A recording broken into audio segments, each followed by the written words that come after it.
Votre sujet du jour met à l'honneur la femme dans toute sa puissance, dans toute sa force et dans toute sa splendeur. Je nomme la femme africaine. C'est maintenant.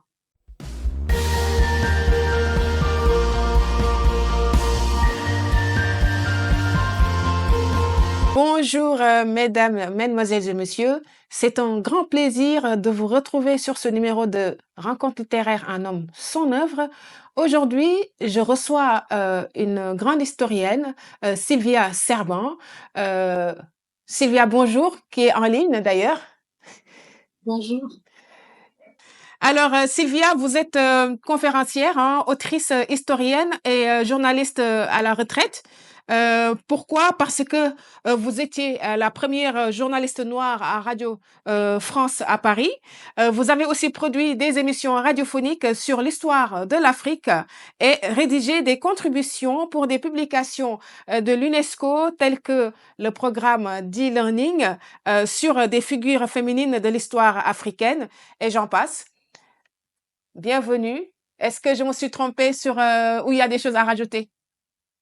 Non, non, pas du tout. C'est une bonne synthèse de mon parcours. Si je peux me permettre, aujourd'hui, ce sera, parce que sur le titre de votre émission, ce sera Une femme sans œuvre, hein, puisque on a tendance à Génial. être thématique. Ah, j'adore, Parce génial. que parce que nous aussi, les femmes historiennes, chercheuses, nous produisons. Bien sûr. Et donc, je vous remercie donc de nous mettre aussi en lumière pour nos contributions à la relecture de notre histoire et à sa réappropriation. C'est normal et c'est un plaisir.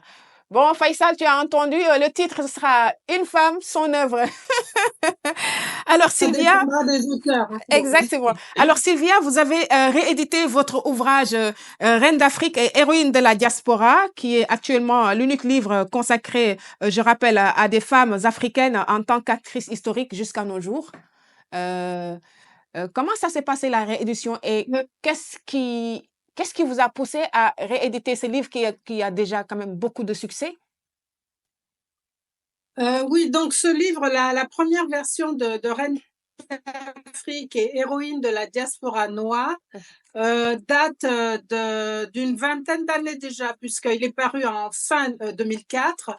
Et grâce au succès du public qui s'est manifesté par le bouche à oreille, ce livre a été constamment réédité tout au long des années.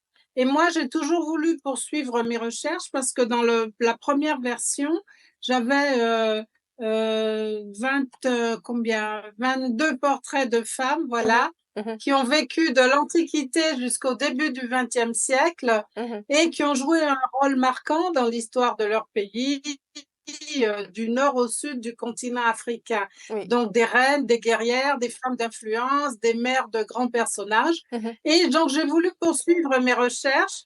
Et pour cette dernière édition, j'ai rajouté 3 personnages supplémentaires qui ont joué aussi un rôle important, qui sont présentes à la fois dans la transmission de l'histoire dans leur pays d'origine, c'est-à-dire le Ghana avec Yaa Santewa, Mhm, le Zimbabwe avec Nyanda, la prophétesse, mhm. et le Niger avec la Saraounia. Et donc, c'était important pour moi de compléter un peu ce panel de parcours de femmes marquantes de notre histoire. D'accord. Justement, je voulais revenir sur la quatrième couverture avant de revenir encore rebondir sur ce que vous venez de dire. Parce que sur la quatrième couverture, vous dites aucune héroïne noire reconnue par l'histoire universelle. Sur ce constat, Sylvia s'est mise en quête de figures féminines qui ont marqué l'histoire de l'Afrique et de sa diaspora, de l'Antiquité au début du XXe siècle. Elle nous fait découvrir ainsi 25 portraits dont vous venez de parler. Je suppose en fait que c'est le motif, le fait qu'on sait que la femme tout simplement a été effacée de l'histoire. Alors la femme noire, n'en parlons pas. Est-ce que c'est le motif qui vous a poussé à rédiger ce livre il y a une vingtaine d'années? Ouh là là, c'est presque une longue histoire, mais j'y suis profondément attachée et elle a aussi structuré mon identité. Oui. Bon, moi, je suis née, j'ai grandi au Sénégal et dans mon enfance à l'époque, parce que Mes cheveux blancs vous diront que je ne suis pas de cette nouvelle génération. À l'époque, les parents, les grands-parents nous apprenaient toujours, l'histoire, des temps passés. Mhm, Ça leur permettait de nous donner des leçons de morale, de nous apprendre à bien nous conduire dans la société, en nous donnant en exemple des modèles de grands personnages, de héros qui avaient marqué, l'histoire de nos peuples. mhm, Et parmi ces personnages, il y avait des hommes, des grands rois comme Sundiata Keïta, l'empereur du Mali, comme Kankan Moussa et d'autres. mhm, Et il y avait aussi des personnages féminins. Et plus tard, quand j'ai fait mes études d'histoire à Paris, c'était au moment du féminisme naissant. mhm. Et dans beaucoup de régions du monde, on essayait de trouver des personnages féminins à valoriser, même si ce n'étaient que des maîtresses de rois. Oui. Et concernant les femmes noires, il n'y avait rien du tout. Et Mm, moi, quand je me souvenais de ces femmes, ces Amazones, des guerrières, des reines qui avaient marqué l'histoire, je me suis dit qu'il y avait un vide à combler. mhm. Et c'est pour ça que je me suis penchée dans toute la documentation à la fois écrite et orale qui pouvait exister pour retracer le parcours d'au moins 25 personnages qui montre que du nord au sud du continent africain, dans des zones géoculturelles différentes, il y a eu des femmes, qu'elles étaient reines ou de femmes du peuple, Mhm. qui se sont engagées pour protéger leur territoire, pour défendre leur pays et qui sont restées dans la mémoire populaire, même si elles ne sont pas enseignées dans les écoles. D'accord. Là, je vois le portrait, par exemple, de Nefertiti, que tout le monde connaît, c'est nos femmes de pouvoir et d'influence. Je vois aussi d'autres portraits qui datent peut-être du 19e siècle ou 20e siècle. En fait, comment est fait le choix des personnages selon les périodes, les différentes périodes qu'elles ont traversées dans l'histoire?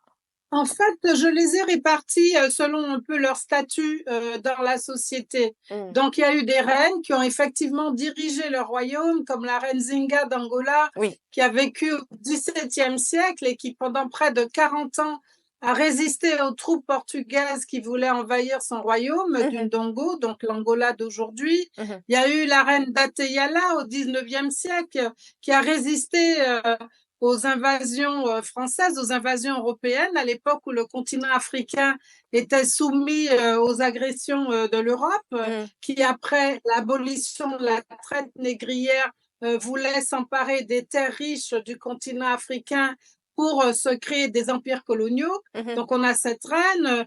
Au Ghana, on a eu donc la reine Yaa Santewa qui s'est révoltée aussi contre les Anglais avec mhm, ses troupes.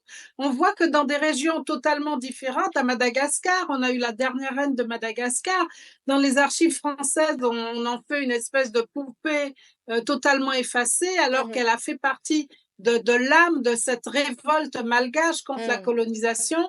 Donc je montre, et au Bénin aussi, enfin l'ancien royaume du Dahomey, je parle des Amazones, donc des Oui. femmes du peuple Ouais. qui s'engageaient dans l'armée.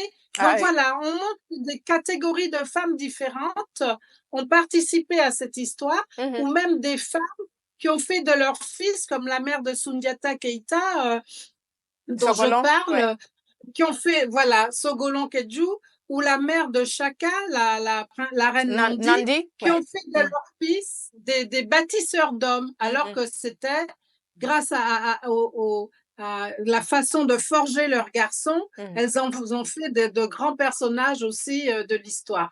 J'ai voulu un peu faire ce travail pour transmettre aux jeunes générations des modèles, puisque évidemment, toutes ces femmes, ces reines, ces guerrières, ces mères de grands personnages, comme la mère de Sundiata Keita Sogolon Kedju, la mère de Chaka, qui ont fait de leurs Nandi. enfants des bâtisseurs d'hommes, Mhm, c'est pour donner des modèles et des repères à nos jeunes générations, mhm, et parce que évidemment, ils ne l'apprennent pas à l'école, puisqu'on ne retient dans les livres d'histoire que les grands personnages masculins de l'histoire de l'Afrique, mhm, mais aussi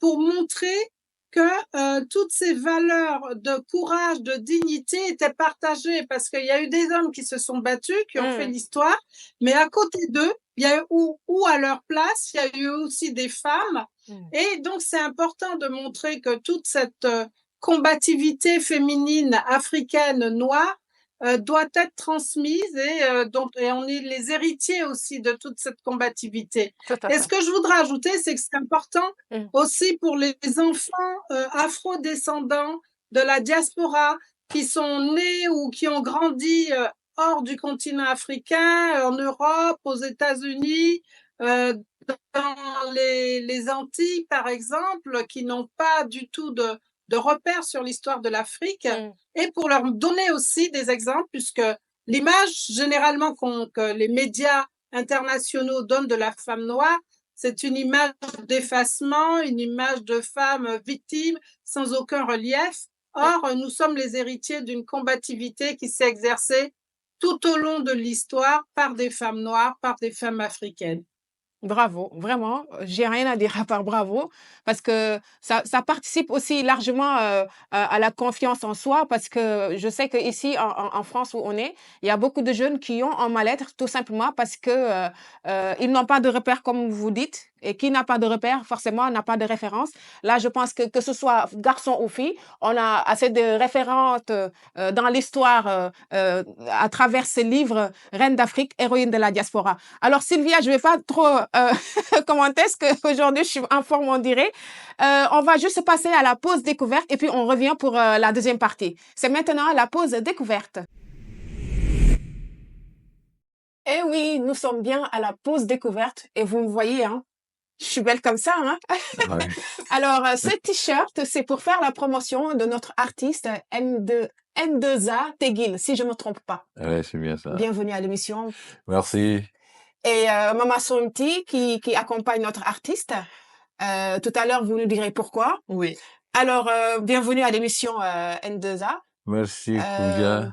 quel est votre style de musique? Parce que j'ai écouté, Je suis... j'ai l'impression d'entendre du rap, des sons africains très rythmés ouais, ou du reggae. C'est comment votre style? à la base rappeur, mais après, vite fait, le reggae, c'est une musique que j'aime tant. Donc, voilà, D'accord. mixé avec le reggae. Oui. Et je suis toujours, en fait, dans la sonorité traditionnelle parce que je suis celui-là qui aime bien valoriser ce qui vient de chez lui. Oui, Et comme le rap et le reggae, vous savez que c'est des rythmes revendicateurs. Et comme je tout suis à fait. celui-là qui essaie, en fait, de toujours profiter des bandes sonores qui puissent, en fait, plaider pour la grande masse. C'est pourquoi je suis à la base rappeur, mais après, voilà, le reggae a pris le dessus. Justement parce que vous dites que vous êtes très engagé sur les questions citoyennes et sociétales à travers votre musique. Vous militez pour le bon vivre ensemble, la paix, la lutte contre les violences basées sur les genres, VBG. Et j'ai écouté aussi les paroles. Je pense que c'est dangereux. C'est dangereux, oui. C'est un remix que vous avez repris, que vous avez refait avec Chicken Jar. quand même, oui, un grand homme de la musique africaine, reggae, Tiken Jah Fakoly. Ouais. Je me suis dit, comment ça s'est passé le contact? Est-ce que c'est parce que c'est votre engagement? Parce que vous deux, c'est vraiment, quand j'ai écouté les paroles, en fait, c'est tellement véridique, c'est tellement puissant et il n'y a pas de haine, il n'y a pas d'insultes comme ce qu'on a l'habitude de voir chez les rappeurs, voilà. Ouais. Moi, je pense que la rencontre avec Chicken, c'est une bénédiction de Dieu, hein, parce que moi, je m'attendais pas, bien qu'il soit mon idole, mais déjà le rencontrer, moi, je pense que c'est un chemin que je devais faire pour l'avoir. Mais tout est parti au fait par rapport au titre même, c'est dangereux, C'est que dangereux. j'ai enregistré en 2022 Oui. pour pouvoir attirer l'attention de nos dirigeants, les dirigeants africains, de ne pas abuser au fait contre la volonté du peuple. Et voilà, le titre était sur YouTube et c'est sur YouTube que Chicken est tombé sur la vidéo. Et D'accord. automatiquement, il a cherché à mettre la main sur un ami tchadien. Waouh. Et voilà, c'est à travers cet ami-là qu'il a eu mon contact. Donc, moi, je me retrouvais à Niamey pour mon spectacle. Et le grand frère tchadien m'appelle, parce que c'est un grand frère qui me connaît très bien. Il me dit, écoute cet audio. Il m'a envoyé un audio que j'ai écouté. Il dit, devine la voix. Je dis, je connais pas. Premièrement, il dit, c'est Awadi. Il dit, non, non, non. Je dis, mais qui? Il dit, Chicken Jah. Il dit, non, mais arrête, ça c'est C'est de la blague, génial, ça. ça. Comment Chicken peut me contacter comme ça et puis dire qu'il veut me voir? Il dit, mais c'est vrai ce qu'il te dit. Il dit, bon, calme-toi. Et puis voilà, je vais organiser un rendez-vous, vous allez parler. Mais tu vois, D'accord. du coup, je n'arrivais pas à avoir le sommeil. Bah oui. C'était vraiment difficile pour moi de comprendre. Ah, ça, j'imagine, oui. Ouais. Et j'ai passé une nuit blanche. J'ai cherché quelqu'un pour partager. Et comme il m'a dit de ne dire à personne, j'ai gardé ça, mais c'était vraiment difficile. Donc, 3 jours après, il me rappelle plus. Je dis, mais qu'est-ce qui se passe? C'est un poisson d'avril ou quoi? Il C'est dit une torture. non, qu'il essaye de prendre contact avec Chicken, mais il va pas tarder de nous revenir. Donc, un samedi, il m'appelle. Il dit, tu es dispo à 17h? Je dis, oui, je suis dispo. Là, dès 16h, moi, j'ai branché mon téléphone, hein, bien chargé, et puis voilà, j'ai toutes les connexions possibles. Après, il m'appelle, il met en conférence, j'écoute là, Wow. pour la première fois la voix de Chicken. Oui, bonsoir l'artiste. Il dit, ça c'est la voix de mon idole. Et c'est comme C'est ça, beau. ouais, on a discuté. Il m'a dit, est-ce que tu auras le temps de venir sur Bamako? Parce que là, pour le moment, j'ai arrêté les festivals et voilà, je suis en pause sur Bamako. Si tu peux venir, moi, j'aime bien qu'on reprenne la chanson parce que le D'accord. texte, il est poignant C'est vrai. et je vais donner aussi ma voix pour cette lutte. C'est vrai. C'est comme ça que je me suis rendu à Bamako. On a Wow. enregistré dans son studio, on a clippé et puis voilà. C'était ça la bénédiction, la main tendue de ce grand monsieur. Alors, on va écouter tout à l'heure le son pour voir de quoi il s'agit exactement. Il est Merci, magnifique. merci.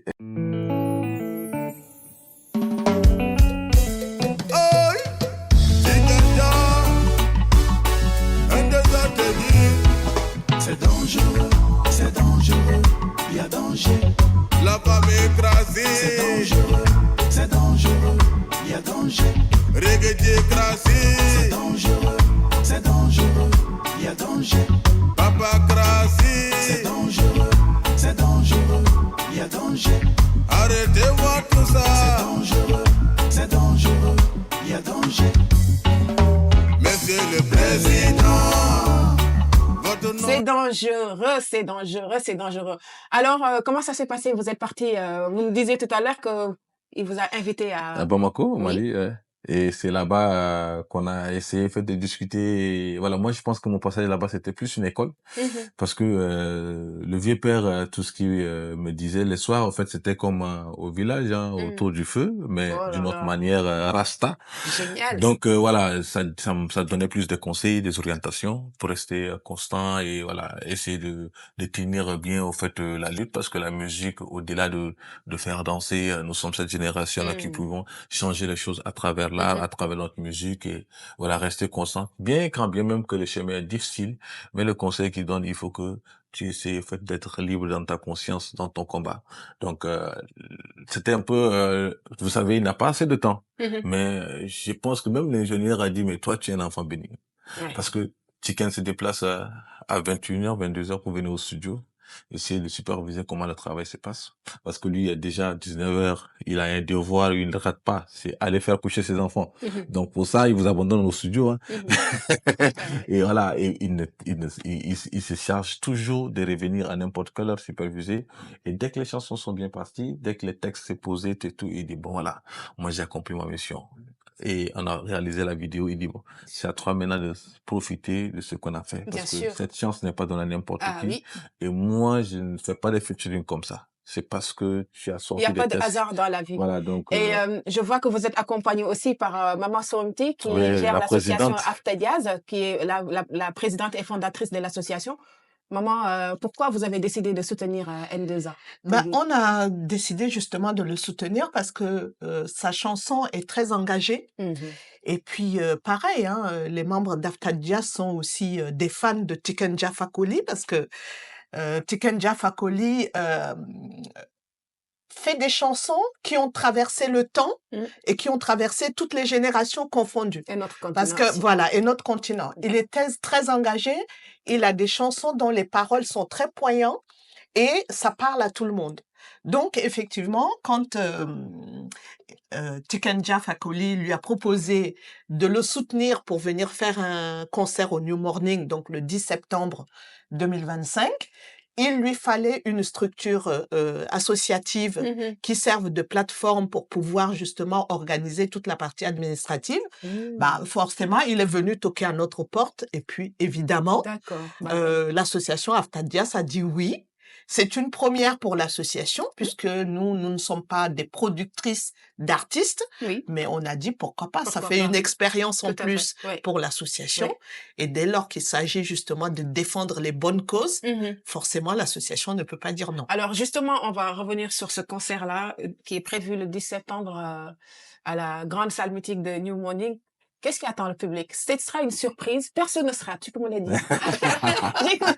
Personne ne saura. Moi, je pense que les énergies sont en train sont mis au frais pour vraiment en fait faire vibrer le New Morning parce que c'est une première pour le Tchad. Oui. Et moi, je pense que c'est une occasion où on va vraiment en fait maximiser pour vraiment se faire remarquer positivement et Bien artistiquement sûr. ce soir-là. Donc, moi, je pense que j'invite tout le public parisien, français et européen d'être là parce que le bleu, jaune, rouge ce jour-là, on va vraiment en fait se faire représenter valablement pour pouvoir en fait montrer une autre image de notre pays artistiquement et faire découvrir notre culture. Donc moi je pense que c'est un grand rendez-vous toujours grâce à Tiken Jaffa Koli parce que après la résidence il a dit il faut que tu puisses te vendre à l'international, d'où l'idée du New Morning est arrivée. Et voilà, pour mon collègue qui est passé avant, c'est Jakassa, Oui. du Burkina, Oui. ouais, qui sera aussi le guest de ce jour-là. Donc D'accord. moi je pense que c'est un grand rendez-vous et Oui. voilà, je pense que on sera à la hauteur de l'attente et on va maximiser les choses pour vraiment en fait se faire Ah, moi, j'y représenter. serai avec plaisir. Hein, j'y serai. Alors, vendredi, justement, ce vendredi, vous préparez une conférence de presse. C'est lié au concert ou c'est pour Oui, c'est autre un chose? prélude du concert. D'accord. Donc, on veut officiellement lancer le message et voilà, informer le public français à travers cette conférence de presse que voilà, que quelque chose de Grigit se prépare. Grigit, c'est C'est en quoi, arabe du De Tchad. grand, Quelque chose de grand. quelque chose de grand. Se prépare du côté de New Morning et voilà, c'est un événement qui doit vraiment en fait interpeller tout le monde et tout le monde est convié pour pouvoir venir découvrir ce que nous aussi on peut proposer. Inutile de demander si maman y sera. Ah ben Non, forcément, forcément parce que C'est juste la provocation. Je sais Mais que oui, vous parce que serez- c'est l'association Aftadias qui En est plus, l'organisatrice de cet événement. Ah, en Ouais. plus. Et donc, c'est nous qui organisons et la conférence de presse et le concert. Et donc, justement, nous avons envoyé donc déjà la biographie. Et si les gens vont sur le site du New Morning, ils vont voir qu'il y a déjà un lien pour la billetterie qui va forcément vers Aftadias, puisque nous sommes Les organisatrices. de plein pied dans l'événement. Oui. Et donc, nous serons là. D'accord. Bah, avant de vous laisser, puisque je sais que vous êtes hyper engagé, donc moi j'ai besoin de savoir votre avis sur l'actualité africaine. Qu'est-ce qui vous marque actuellement en Afrique sur nos actualités? L'actualité africaine, moi je pense qu'il y a déjà une chanson que j'avais faite qui s'intitule Gagnant-Gagnant. Gagnant-gagnant. Voilà, et moi je pense que je serais très très très admiratif face à la jeunesse africaine qui est debout et qui essaie en fait de comprendre l'essentiel, l'essentiel qui est celui qu'on puisse s'unir et vraiment en fait vivre la vraie souveraineté parce que on n'aime pas en fait toujours en fait se faire considérer comme les sous-préfectures de la l'Occident, France, des Occidentaux. mais en fait il faut qu'on puisse se dire qu'on est souverain et qu'on peut décider et qu'on peut en fait se regarder dans les yeux et qu'il y ait des rapports de force et des rapports de tout ce qui est décision. Et moi, je pense que cette jeunesse-là, j'y crois et je pense qu'on est sur le bon chemin. Et tout ce que je peux dire est que le combat ne fait que commencer et qu'on doit tenir pour notre dignité et pour notre esprit. Ça, je pense que ce sera un message pour certains dirigeants africains, certains dirigeants aussi de la France. La jeunesse africaine vous parle. Alors, je vous donne rendez-vous. On se donne rendez-vous le 10 septembre parce que moi, j'y serai. Merci Koudia Mbaye, merci pour C'est avec plaisir. l'occasion. Et voilà, vous êtes invité aussi à Alors, la sur le conférence de t-shirt, presse. le t-shirt, en fait, il fait la promotion du concert, justement. Voilà. C'est écrit N2A Teguil, New Morning Paris, 10 septembre, et puis avec toutes les adresses. Donc, Merci. Voilà. merci beaucoup. Mais Koudia avant Mbaye. le 10 septembre, on vous attend justement déjà vendredi, Oui, pour 4 la juillet conférence à de- 10h pour la Où? conférence de C'est où presse exactement? à la Cité des Arts. Cité D'accord, internationale des arts. Voilà, C'est donc pour dans le pouvoir 4e. justement annoncer la surprise qui vous attend pour le 10 septembre. Merci beaucoup. Alors, la pause découverte est terminée. Nous allons retrouver notre invitée Sylvia Servin. De retour de notre pause découverte, alors je remercie l'artiste N2A Tegui qui est passé nous parler de ses projets, de son, comment on appelle ça, de son featuring avec Tikendia Fakoli ou de son concert qui aura lieu le 10 septembre à la salle New Morning, ainsi que Mama Soemti, la fondatrice et présidente de l'association Afta Jazz qui l'a accompagnée. Merci de votre présence. Alors Sylvia, est-ce que tu es toujours là? Ah, Oui, je suis là, j'attends. ça me rassure. Alors Sylvia, dans cette deuxième partie, je voudrais quand même qu'on parle d'une femme que je suis vraiment fan. Je suis fan et c'est personne d'autre que en fait la reine Kassa, d'où votre bande dessinée qui vient d'être publiée dans l'Empire du Mali à l'époque de la reine Kassa.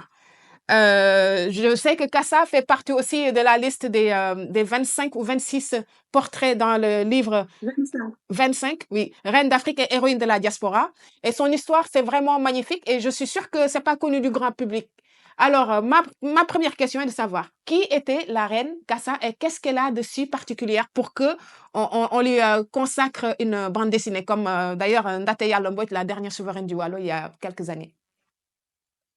Oui, donc, bon, déjà, ce sont 2 livres illustrés qui ne sont pas des bandes dessinées, j'y tiens, Oui. puisqu'il y a quand même un texte historique, il y a quelques illustrations pour montrer à la fois au jeune public, mais aussi à un public d'adultes qui a envie d'approcher cette histoire sans avoir forcément accès à des gros livres pour comprendre un peu notre histoire. Donc, c'est un public, c'est multigénérationnel, ces 2 livres-là. Et donc, j'en ai fait un premier donc sur la reine Ndateya Lambodge du Wallo qui a vécu au 19e siècle, on en a parlé. Oui. Et maintenant la reine Kassa qui effectivement fait partie du livre Reine d'Afrique et héroïne de la diaspora noire, mais de façon moins détaillée. Alors ce qui était important pour moi, c'est 2 choses. D'abord de parler de l'Empire du Mali Oui. qui au Moyen Âge, c'est-à-dire entre le 13e et le 15e siècle, a joué un rôle très important donc sur le continent africain, enfin du moins en Afrique de l'Ouest, puisque c'était le plus important empire africain qui englobait 8 pays d'aujourd'hui, républiques d'aujourd'hui. Hein, ça va du Sénégal, Mali, Guinée, jusqu'au nord de la Côte d'Ivoire. Le Burkina Faso d'aujourd'hui, une partie du Niger, donc voyez, qui touche la Gambie, qui touchait énormément de pays d'aujourd'hui et qui était à l'époque le premier producteur d'or au monde. Tout à fait. Et qui avait un commerce longue distance avec plusieurs grandes régions du monde, avec l'Europe, avec l'Asie, avec le Moyen-Orient. Ça, on ne le dit pas du tout. Donc, même quand les historiens européens, c'est eux qui font notre histoire, parlent de l'Afrique, ils ne disent jamais toute la puissance de cet empire dont l'or arrivait jusqu'en Angleterre, jusqu'en France, en Italie, toute la vaisselle d'or, toutes les pièces de monnaie, tout ça, ça venait de l'or du Mali qui transitait par le désert du Sahara et qui arrivait donc dans ces régions-là à travers la Méditerranée ou le Moyen-Orient. Alors, donc, j'ai voulu parler un peu de cet empire, comment on y vivait, comment ça s'est construit, les grands hommes qui l'ont dirigé. D'ailleurs, je ne vous coupe pas la parole. Je ne vous coupe pas la parole parce que j'ai trouvé un résumé très intéressant et vraiment très concis quand vous dites que en fait quand vous citez les gens qui ont précédé à l'époque de la reine Kassa en parlant de Sundiata, le fondateur, j'ai beaucoup aimé parce qu'en fait c'est un fondateur, y compris Bakary II ou Aboubakry II qui était un explorateur et apparemment c'est lui qui a découvert l'Amérique au lieu de Christophe Colomb qu'on nous a fait croire depuis des années. Et avant Christophe. Voilà, et pour finir, Kanka Moussa, le bâtisseur, je pense que lui, il nous a attiré plus de problèmes aussi, hein, même s'il a bâti des choses à cause de la jalousie des autres par rapport à l'or. Donc... Oui. C'est ça. Donc, Kanka Moussa, quand il est allé à la Mecque, il a tellement montré l'or qu'il y avait dans son pays que ça a attiré tout de suite l'intérêt des puissances européennes, des grands royaumes européens de l'époque qui n'ont pas mis beaucoup de temps à armer leurs caravelles pour essayer de trouver ce pays des Noirs, ce pays de l'or, voilà. Et c'est à partir de là qu'a commencé un peu notre domination à Tout à fait. cause de la profusion d'or. Donc, quand Moussa a fait état pendant son voyage, son pèlerinage à la Mecque. Alors, c'est important de savoir comment on a entendu parler de cette reine. Et ce qu'il faut savoir, c'est que les premières sources sur l'histoire de l'Afrique nous proviennent d'explorateurs, de voyageurs, d'Arabes qui voyageaient un peu partout dans le monde au fur et à mesure de la progression de l'islam à travers le monde à partir du 8e siècle. Et donc, l'histoire, l'Afrique subsaharienne, donc ça a commencé en Afrique du Nord, et progressivement, les différentes régions d'Afrique subsaharienne, d'Afrique de l'Ouest notamment, ont été islamisées progressivement après l'Afrique du Nord. Et donc, il y avait des savants, Ouais. des lettrés musulmans qui venaient soit d'Égypte, de Syrie, du Maroc, voilà, et même d'Andalousie, et qui voyageaient comme ça et qui laissaient beaucoup d'informations sur les régions qu'ils traversaient. Oui, Et c'est comme ça que grâce au grand voyageur Ibn Battuta, oui. au XIVe siècle, qui nous a laissé beaucoup d'informations sur l'Empire du Mali, puisqu'il a rencontré le roi, il a rencontré la reine, et il était en mission dans ce pays pour Oui. le roi du Maroc de l'époque. Oui, parce que j'ai vu que dans le récit, vous avez très bien détaillé, mais en résumé, beaucoup de points essentiels de notre histoire. Je cite par exemple la manière dont l'islam s'est répandu en Afrique, surtout de l'Ouest, ou encore la déportation des Africains dans le monde arabo-musulman, que peut-être beaucoup Oui. de personnes Dont on ignorent, parle ou pas ça beaucoup, reste quand oui. même un tabou encore. Et vous citez d'ailleurs Mahmoud Kati aussi, qui fait partie de vos sources, ou Oui, oui, bien sûr. d'accord. Oui, oui. Parce que sinon, à part ces deux-là, il y a Donc, il y personne a qui a eu écrit sur cet empire. Ah si, il y a Léon l'Africain, si, il y en a eu plusieurs, hein. Bon, j'en parle dans le livre, donc voilà, je peux pas tous les citer. Mais pour ce qui est de la reine Cassa, puisque c'est du personnage, c'est le personnage qui nous intéresse pour le moment, les informations majeures sur elle nous proviennent donc du globe-trotteur Ibn Battuta, donc qui était originaire Du Maroc. du Maroc et donc qui voyageait. Il avait fait presque le tour du monde d'ailleurs. Il avait visité plusieurs pays d'Asie. Enfin, même il est allé en Espagne. Voilà, c'était un grand voyageur. Et d'ailleurs, on trouve gratuitement sur Internet ces récits qui sont vraiment passionnants pour un homme de cette période, hein. Donc, il était dans l'Empire du Mali pendant presque un an, de 1352 à 1353. Et donc, il nous a parlé beaucoup comment les gens vivaient, comment le commerce était développé, la paix qui régnait sur ce grand royaume. L'éducation, ouais. Et cette reine Cassa, voilà, l'éducation, les écoles coraniques qui formaient beaucoup de gens parce que c'était une région, une société qui était très ouverte sur la culture et l'éducation. Tout ça, il nous raconte ça. Et donc, cette reine, l'épouse de l'empereur Suleiman, était très appréciée du peuple, tellement qu'un beau jour, elle s'est dit moi aussi, je pourrais régner à la place de mon mari. Et elle a voulu tenter un coup d'État contre l'empereur, mais malheureusement, enfin, ou heureusement, je ne sais pas, je ne peux pas porter de jugement. L'histoire s'est sue, il y a eu parce qu'elle avait confié un message à un cousin éloigné du roi qui était aussi un général et qui aurait pu faire le coup d'État puisque c'est pas elle qui aurait conduit l'armée contre son mari. Et le message a été intercepté et donc elle a été traînée donc dans cette ambition. Oui. Elle a été mise en résidence surveillée, voilà, parce que normalement, Mais on aurait dû même malgré ça, si j'ai bien compris, elle ne respectait pas toutes les règles parce qu'il y a sur les règles, elle devait venir tous les jours saluer le roi nu, non, avec ses. Voilà, c'est ça, parce qu'en fait, normalement, pour un cas aussi grave, c'est la peine de mort qui aurait dû être appliquée. Mais les gens demandaient pardon, la clémence de l'empereur, parce qu'elle était tellement appréciée, on ne sait pas si ça n'aurait pas soulevé trop de mouvements donc à Niani, à la cour de ce royaume. Et donc, il a décidé de ne pas appliquer la sanction, mais pour les femmes de haut niveau qui se rendaient coupables d'un certain nombre de choses, ça pouvait être l'adultère ou là c'était un coup d'État, c'était exceptionnel, il fallait qu'elles viennent à la cour du conseil, mais qui était vidée de tous ses occupants, et seulement l'empereur était là. Elle devait venir demander pardon, mais elle devait se dénuder. C'était une façon de les rabaisser au rang des esclaves. femmes d'esclaves domestiques. Oui. Voilà, parce que eux, ils avaient le droit de ne pas être habillés, mais les femmes de haut niveau avaient de belles tenues. Et là, c'était une façon de les humilier. Bien sûr. Donc, dans des cas, les femmes respectaient, mais Kassa ne l'a pas fait, elle respectait même pas ça, mais l'empereur n'a pas voulu non plus la punir.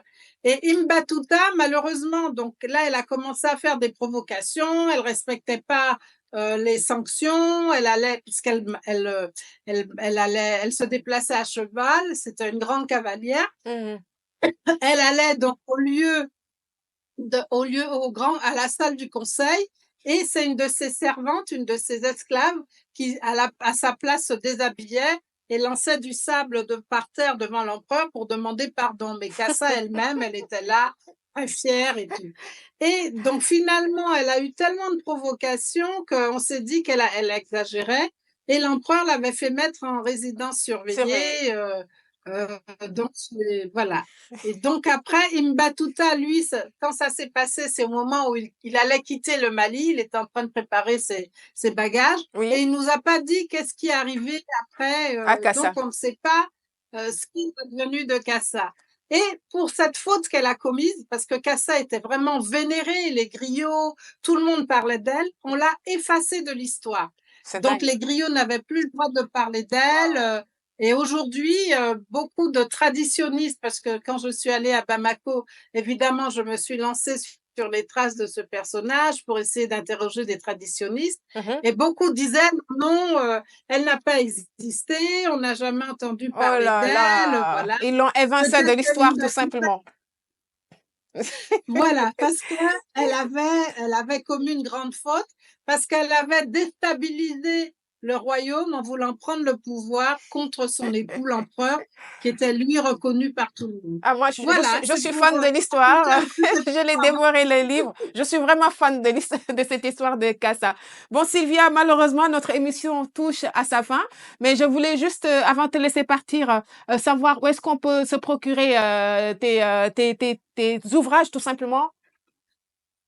Oui, alors donc, ces 2 livres illustrés coûtent 10 €, donc c'est pas cher. Oui. Et on le trouve à Dakar, on le trouve dans certains pays africains. Donc à Dakar, c'était au musée de la femme, mais il y a d'autres endroits, d'autres librairies, donc il faut chercher ou écrire à l'éditeur. Et donc ils sont publiés aux éditions Medouneter qui est à Paris, et donc ils coûtent 10 € et on peut le trouver dans plusieurs pays africains. Donc je les remonte. Ça, c'est le Ndaté-Yala, et ça, c'est la fameuse reine Kassa. le Kassa. Donc, Voilà. je suis fan. Et puis le gros livre aussi, on le trouve dans divers pays, sur les reines d'Afrique et héroïnes de la diaspora noire. Il est un peu plus cher parce qu'il a presque 400 pages, mais qui se lise très facilement. Il coûte 28 €. Et on peut le trouver soit sur le site de l'éditeur, soit sur Amazon. Donc, soit sur le site des éditions Medouneter et vous l'avez en 48 heures dans la semaine, soit sur le site d'Amazon, dans d'autres librairies, mais j'ai pas la liste de toutes les librairies. D'accord. Voilà. Alors, oui. Alors, votre dernier mot avant de vous laisser partir, votre dernier mot, c'est quoi, Sylvia? Mon dernier mot, écoutez, je suis tellement contente de pouvoir parler de ces personnages qui ont marqué notre histoire, pour montrer que nous avons aussi participé aux luttes de ce monde. Et aujourd'hui, nous avons des grands-mères, des tantes qui se battent, qui portent notre continent à bout de bras. Et nous-mêmes, aujourd'hui, quand on se bat pour élever nos enfants, pour essayer d'avoir une vie épanouissante, tout ça, nous sommes les héritiers de toutes ces femmes. Et c'est important de les connaître et de les transmettre. Tout à fait. Merci beaucoup, Sylvia. C'était vraiment un grand plaisir de vous recevoir enfin, parce que la reine Kassa ça. Ça fait 2 ans que j'attends. Alors, on vous donne rendez-vous sûrement prochainement, peut-être pour une autre sortie où il y a Oui, des livres en vous cours. faites signe quand on s'apprête. Oui, je travaille, je suis sur un projet de pionnière, mais qui est assez, bon, c'est un travail qui est très long. Par exemple, Reine d'Afrique, ça m'a mis une dizaine d'années de recherche, que je faisais en parallèle de mes activités professionnelles, parce que ce sont des informations qui ne sont pas faciles à trouver, à acquérir. Ah oui, Donc voilà. vu qu'ils ont Et décidé quand on d'effacer, de nous s'apprête, effacer je de vous ferai l'histoire. signe. Vu qu'ils ont Voilà, décidé de nous effacer de exactement. l'histoire, c'est normal. Mais bon, bravo en tout cas, hein. Alors, votre émission, Merci beaucoup, oui, merci merci. à vous, Sylvia. Votre émission Rencontre littéraire Un homme, son œuvre, c'est terminé. Je vous donne rendez-vous prochainement pour un autre auteur ou une autre autrice. Et je vous rappelle aussi que cette magnifique émission vous a été offerte par la marque Dial Diali. Sur ce, portez-vous bien et buvez bien. Il fait très chaud.